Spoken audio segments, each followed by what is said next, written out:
Okay, so umiiyak po ang mga Banateros dahil po lumipat si Joel Villanueva. And uunahin natin yung parang mga minions ni Banat Bay until makarating tayo dun kay Banat Bay. Masarap mag-discuss kasi ng mga ganito eh. Kasi, well, lahat naman kami siguro may political biases. Pero sa kanila kasi, ang galing nila magdikit dun sa ibang mga hindi naman kasali. Eto mga Banateros, may babaliktad na ata. Okay, ayan, so si babaliktad daw si Joel. Mas maganda yung explanation ni Banat Bay, di-discuss natin mamaya. Pero ito muna. Comment dito ay iyak na naman daw ang mga DDS. Una, ba't kami iiyak? Hindi naman din kami masisira dyan. Bakit naman? Bakit naman masisira si Joel kapag lumipat sa kabilang parlor? Hindi ba dapat mas matuwa tayo kasi magtatrabaho na ulit yung mga pasahod ng bayan? Di ba? Kasi whether or not magkaroon ng Senate session, they are going to get sahod regardless. Parang si Bato, di ba? Miski hindi pumapasok si Bato, as long as he is still a senator, hindi siya sinisipa ng buong Senate, tuloy pa rin yung kanyang sahod from the people, di ba? Ganun eh. Anong sinasabi mo na masisira si Joel? Hindi ba dapat nasisira yung mga hindi pumapasok at di nagtatrabaho? Baliktad eh, di ba? Sa normal na buhay, pagka sa kumpanya na normal na tao, di ba, pag hindi ka pumapasok, nasisira ka kasi kung ano-ano naiisipin sa'yo ng mga workmates mo. Bakit dito? Baliktad. Pag hindi pumasok, pagka pumasok si Joel, siya pa yung mali. Ano ba namang katangahan yan, boy? Siguro baliktad lang talaga, inverted lang talaga yung mundo ng mga DDS. Kung sakali mang pumanig si Senator Joel Villanueva, nakalimutan pa niya. Sino ba yung didiscuss ko? sa kagustuhan ng Gatchalian Black. Ano ba yung kagustuhan ng Gatchalian Black? Ma-impeach si Sara. Hindi yan yung gusto nila. Ang gusto nila is a fair trial, di ba? Yun lang. Ilatag nyo yung ebidensya. Ihayag nyo sa tao lahat ng ebidensya laban kay VP Sara. Kasi VP Sara wanted a bloodbath. So, pagbigyan natin si VP Sara, di ba? Masama ba yun na magkaroon ng bloodbath in relation sa impeachment, which is yun naman yung na-request ni VP Sara? Magkakaroon ba ng kasi ang narrative kasi ng DDS ngayon, gusto mo yung impeachment pero ayaw mo yung flood control. Ang mali po yung ganong thinking kasi pwede kasi silang sabay, okay? Pwede silang equally important. Hindi naman porke nagsabay, ibig sabihin one takes the precedence over the other. Hindi naman yan parang anime sa hapon. Ewan ko kung nagigets nyo tong reference na to. Nung araw kasi may anime sa hapon sa IBC 13 at saka sa Channel 9, okay? Minsan yung mga ibang tao nanonood sa kabilang parlor or sa GMA 7 Channel 2 na lang para mas gets nyo. Ganon sila or dalawang tele ni Bella. Hindi naman porke ganon yun. Hindi naman porke yung impeachment is matunog ngayon, mas bago, mas novel, hindi na ibig sabihin importante yung Blue Ribbon hearing kung sino man yung magiging head doon. Ang point doon, whether ang unahin is impeachment or yung flood control, it can be equally important. Hindi nyo kailangan mamili. Pwede nyong panoorin ng sabay yon. Pwede kayong mag-react ng sabay doon. Hindi. Ano ba yung mga utak ng DDS? Pang-isahan lang. Ito yung topic, ito lang tayo. Hindi ba pwedeng sabay? Kasi parehas lang naman yung general, yung fundamental idea nilang dalawa. Di ba? Impeachment is about accountability and ang flood control hearing is also about accountability. So why cannot be at the same time? Pwede naman. Kasi gusto nyo paniwalaan ng mga tao yung mga sinasabi ng 18 Marines. Yung kasi yun. Hindi sila pwedeng tanungin. Pwede lang sila magbintang. Try nyo pumunta sa korte. Tatanungin kayo ng kabilang abogado yung mga pinagsasasabi nyo. Diyos ko. Ay, nako. Tuloy. At pagtakpan ng flood control scam, di ba? O, di ba? So, kita mo yung kanilang yung dual mindset nila. Yung kanilang single set mindset. Hindi pwedeng sabay. Kailangan isa lang. Hindi naman ganun yun, Jay. Hindi naman ganun yun, mga tropang DDS. Pwedeng sabay yun. Which is yun nga yung gagawin, di ba? Kaya nga, sa Senate presidency ni Win Gatchalian, ang head ay si Erwin Tulfo. Tama, 'di ba siya yung head ng nung committee na yon. Pero since binagbibintangan si Erwin Tulfo, meron siyang vice chair which is si Kiko Pangilinan, 'di ba? So magiging fair yung laban kasi hindi naman magkakampi sa politika si Kiko at saka si fundamentally si Erwin tsaka si Kiko, 'di ba? Pero at this instance kailangan nilang tulungan para mahanap yung katotohanan. And pwede rin magtanong si Marcoleta doon as much as he can. 'Di ba? Kasi nga yung ayaw nilang ipagalaw yung naratibo ng 18 Marines. Yun kasi yun eh. Paano namin malalaman kung totoo lahat yun kung hindi natin i-scrutinize yun? Di ba? Yung ganun lang yan kasi play Jay. Ikaw naman pero kailangan kasi yun yung paniwalaan natin. Kailangan paniwalaan nyo na biglang nawala yung pangalan ni Loren Regarda.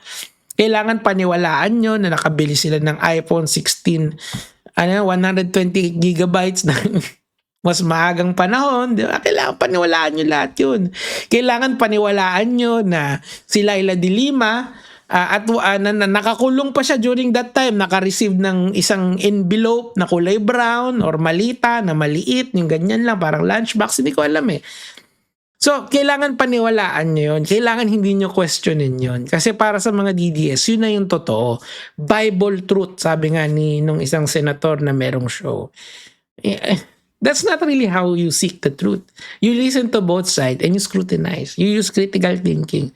Do I think na merong... Kasi ang masasabi lang kasi natin sa ngayon, meron talagang corruption. Okay? Ang kailangan nating alamin kung paano gumagana yung corruption. Is it just the male-maleta? I don't think so. Hindi ganun. Kasi corruption in the country is very efficient. So, di ba? If you look at the mathematics, yung logistics nito, na billion yung umikot, ibig sabihin, parang parang may delivery service, parang may lalamove ng corruption dito sa Pilipinas. I don't believe na ganun siya komplikado na kailangan na on paper madali siyang gawin, pero in reality mahirap siyang gawin. I think it's much simpler. Kung paano yon, hindi natin alam. Yun nga yung aalamin natin sa mga Blue Ribbon hearing. Tuloy.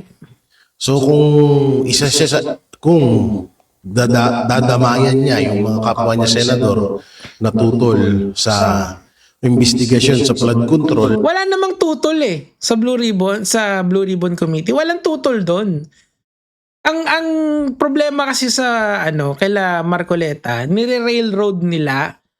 Kung kalaban ka sa politika, kasali ka sa takatanggap ng maleta, obvious naman dapat lahat tatamaan, kalaban, kakampi, kung all roads lead to Malacanang, edi so be it, 'di ba? Kasi that's how you seek the truth. Lahat dapat tatamaan.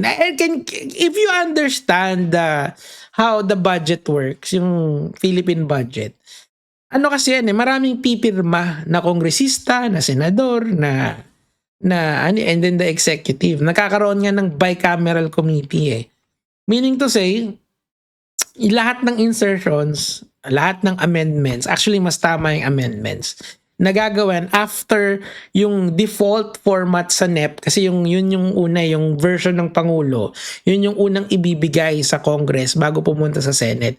It's a complicated process etong paggawa ng budget. Pero a lot of people actually makes insertion doon sa budget. 'Di ba? So kung merong nagnakaw doon, hahanapin mo isa-isa doon sa line item na 'yan kung sino yung mga nagnakaw. You cannot pin it down on one person kasi it's so huge, it's so massive, literal na buong bansa ang ang involved doon. it cannot be just one person defrauding the country. It is an aquarium. Yun nga ina-explain ko araw-araw sa inyo yan, sa mga videos ko, sa mga post ko, sa iba't ibang platforms. This is why you need to know kung paano gumagana yung sistema. Kasi in my opinion, kung totoo talaga na 1 trillion daw yung nanakaw, ibig sabihin it's very efficient. Kung paano yung ginagawa nila, it's super efficient. Paano yun? Ganun lang yun, mali-maleta lang. You cannot explain that away kasi nga mahirap yung logistics niya.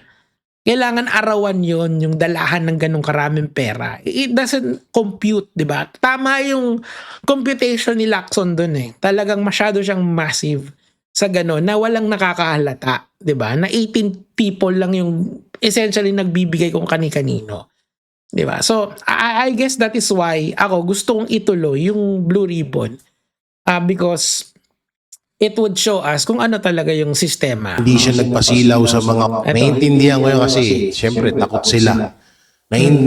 Takot silang makasuhan. So, ito yung narrative nilang dalawa ni Banat Bay. Mamaya na yan. Kay Banat Bay natin yan bubusisiin. Gusto ko ito eh.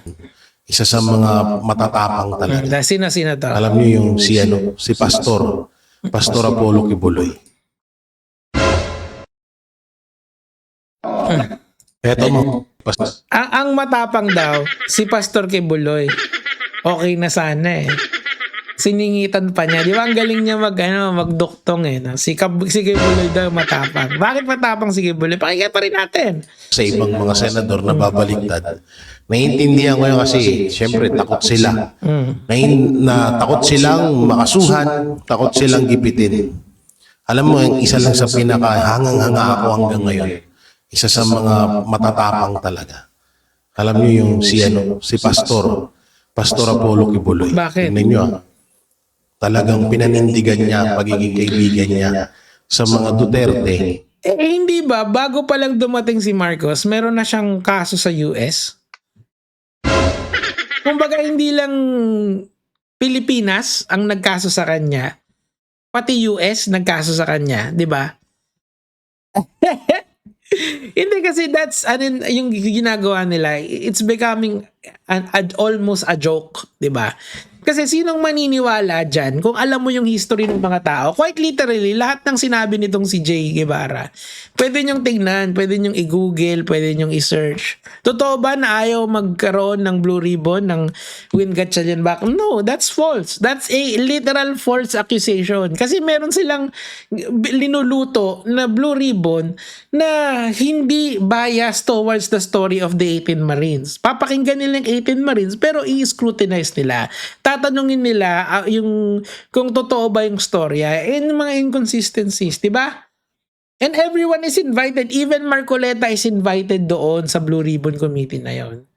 Okay? Tapos, ngayon, hindi ko maintindihan kung paano niya sinaksak si Kibuloy dito. Kibuloy already has a case sa United States, di ba? Bago, panahon pa ni Duterte yun.